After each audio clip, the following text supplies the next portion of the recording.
me down again.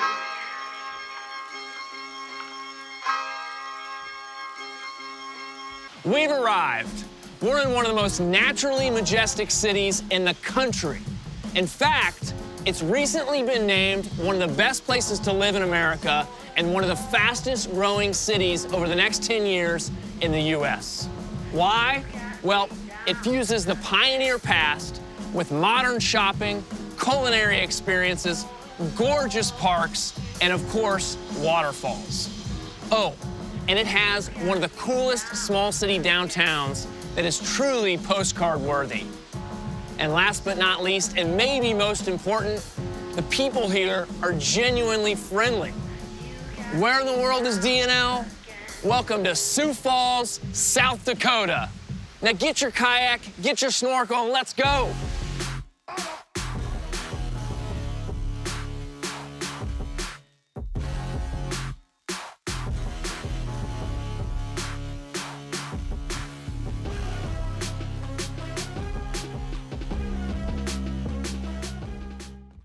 So we're downtown. One of the things that Sioux Falls is known for, aside from just having a real magazine cover looking small town downtown, is their sculpture walk. There are over 65 sculptures scattered all over downtown.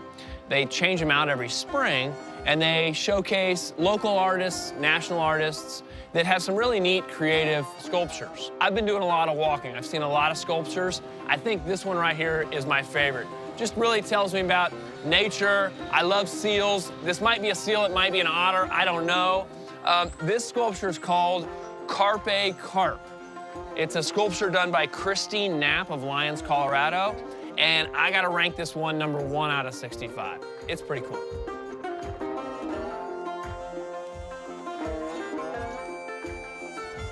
So we've been doing a lot of walking down here in Sioux Falls, and I mentioned earlier, this is a place where everyone is genuinely friendly. I have counted, I've seen 10 people on these sidewalks.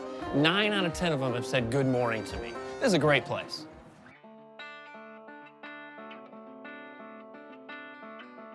So when in Sioux Falls, we've been told you have to try a dish called chislic. We're here at Tenner's Public House. We've heard there's a debate between lamb or beef. We're here to settle that debate. Let's go give it a try.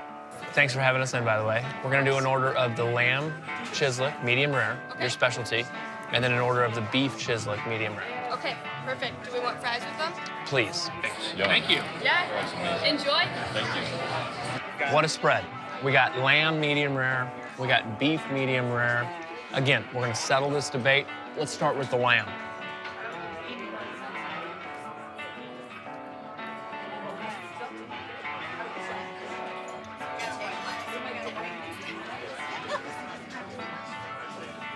Let's jump over to the beef. This one in barbecue sauce.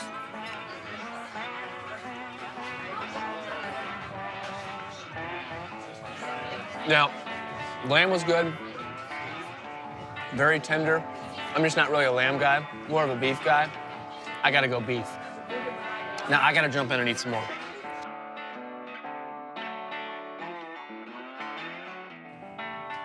So y'all know my obsession with sweets, which is why I knew I had to come by CH Patisserie in downtown Sioux Falls.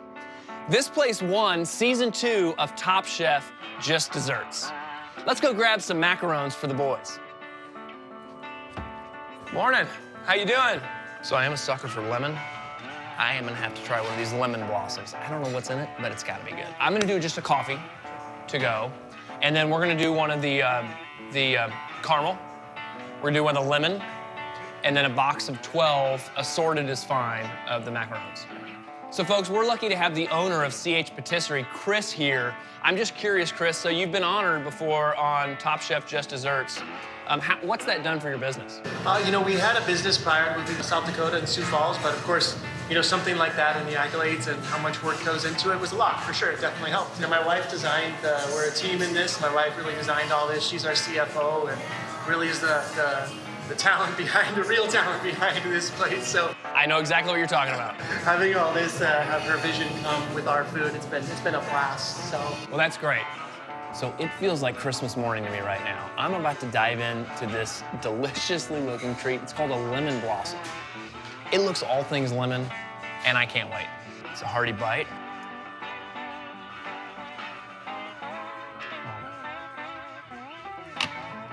Okay, we have some award-winning macarons. We're gonna take this gift to the 3-win team. Let's go meet them.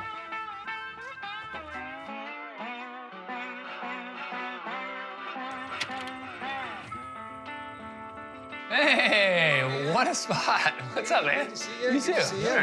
So we, you guys have probably been there, but we were walking around downtown. This was like some famous, you been there, the bakery? Yeah, my wife loves that. So we got you some, these macarons or whatever. I know it's your favorite, right, Jerome? Yeah. So Joe, I've always been impressed with what you have built on your own, really just with tinkering, right? Show me kind of the efficiencies you've put into your business here. You know, everything that we've created over the last, really about 6 years, because we used to do things, we used to have whiteboards up on the wall. It was very archaic, so we needed, a different way. Right. So we came up with this, which is basically, in a roundabout way, a digitized version of that whiteboard. We have different symbols that we put in the middle, and it changes the color, or let's just say, for example, this load here, let's just say I've got a guy on it and it's covered. I can change the symbol, crosses that out. That lets everybody in the team who also has a copy of that same board. So everybody has access. Everybody knows, hey, that one's covered. As our business grew, we got to the point where we kind of realized that, hey, we need a better way to be able to interactively communicate with each other. Yep. We need a way for us to be able to, within a second or two, pop in a note or let the entire team know, hey, there's an issue on this order, or hey, we've got there's a change on this. And it sounds to me like you're not done tinkering. You're constantly researching. We're every time I think we're getting close to getting done, we're slowing down. Like our pace of change is slowing down. Yep. But whenever there's a challenge, there's a challenge that might pop in, and we'll just kind of turn around, talk about it as a group. Like, hey guys, do you think this is a one-off, or do you think this is something that we should try to build something so that we can catch, that going forward. Because if we can be faster and more efficient, well, we can focus on the things that we want to do. And really, what does a computer not do well? A computer doesn't build relationships well. That's what people are for. So if we have more time to do that, we can grow our business, we can strengthen our relationships with our carriers. Guys, what a great day. I got to hang out with the amazing team from 3-Win Logistics, and I've always said, what a way to finish off a great day in freight, like a good macaron, right, guys?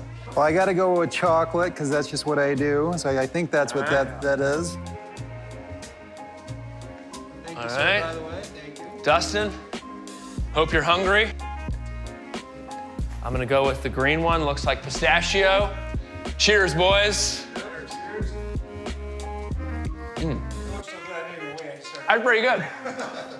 Those macarons, they're great, delicious, but let's go have some real fun. Ooh, I think I know what you're talking about.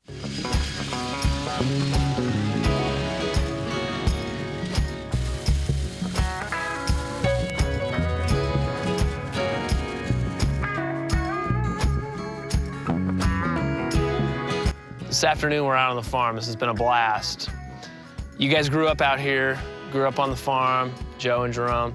Tell me a little bit about you guys. You're, growing up on the farm, the work ethic there, and your journey to get to where you are now, which is, a successful business in the, trucking and logistics space. Tell me a little bit about that. Sure, and thanks for coming out here, by the way. It's just been awesome having you. Jerome and I, we grew up on a farm. We're 8.5 years apart. I mean, we grew up right here, right on this homestead, which has been in the family since 1889. And growing up out here, I think maybe kind of taught us that when you do a job, you do it to get it done. Early, late, it doesn't matter. Sometimes it just, you get the job done. That's what you do. Despite the effort that it takes to be successful in the logistics space, which you are, it's not your only job. you are actually out here working this farm. Tell me about that. It's tough. I mean, you got two businesses going on, and you kind of come home, get things done. I mean, it can be late nights. But yeah, it's just one thing. You start a task, you got to get it completed. You know, another thing that impresses me about what you guys are doing is you've built a great team. How do you build that team, and how do you keep them together? It didn't happen overnight. It started with just me, and then I was lucky enough to come across Pam, who happens to be my next door neighbor. And it turned out that she just happened to be a superstar. It's been 16 years she's been with me. But even then, building the team, you know, we've gone through recessions together. We've tried some people out that, for one reason or another, it either wasn't the right time for us. About 2015, Jerome, I felt he was ready to come on to the business. And he did, and that's when we really started to kind of even take it to the next level. And since then, we brought on a couple more guys yet. We really have just a phenomenal team right now. We've got Jerome, we've got Pam, we've got Matt, we've got Alan, and we've got Dustin. We're pretty lucky to have a team like this. All the systems we have are great, but our team is really what makes what makes us a company. You can't grow to a level that you really want to be at unless you put a good team together. But I know there are folks that will be watching that are contemplating growing, contemplating putting a team together. What are some of the challenges in doing that, in building your business through talent? Obviously, you need to do more business in order to be able to take care of these guys. And then you need the right chemistry. You can have talent, but not have the right chemistry, and it doesn't work. And that's one of the things that we've learned over the years is when we bring on people, we want the right chemistry, people that we just really feel like we're gonna gel with. Everybody gets profit sharing in our business, and we want people to feel like they're part of the team and in kind of pseudo-owners, and that's important to us. And I feel like our people really work like they are. They really care. They're people that we can depend on, and they do a phenomenal job. Yeah, and Jerome, one thing you said earlier that struck me is as key to building a good team was process.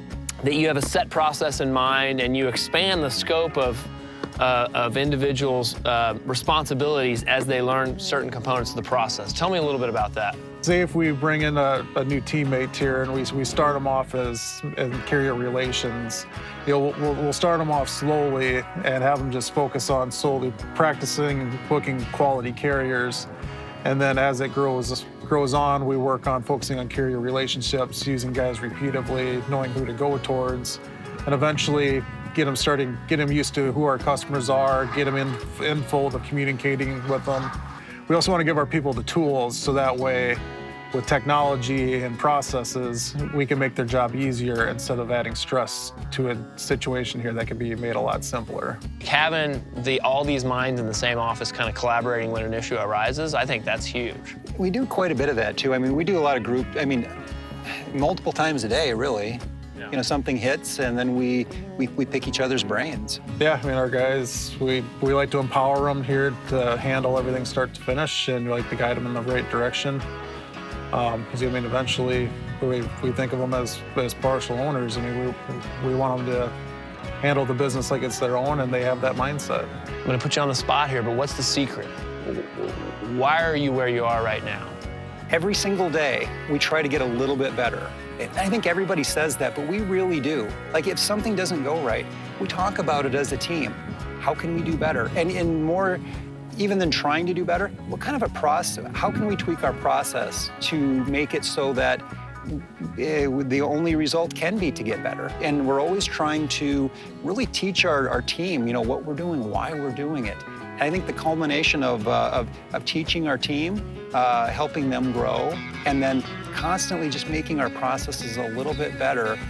When you do that day after day, year after year, you start to get pretty good. Hey guys, thanks for having us out. It's been a great day hanging with you guys. Let's let her rip. Whew, what a day in Sioux Falls. We got to see some beautiful waterfalls, got to hang out downtown, meet some really friendly people, and do the sculpture walk. We got to eat some chislic, And the highlight of the day, hanging out with 3-Win Logistics, Joe, Jerome, and their incredible team. What a great way to end season 1. We are pumped for season 2. So stick around to see what kind of trouble we get in on Where in the World is DNL.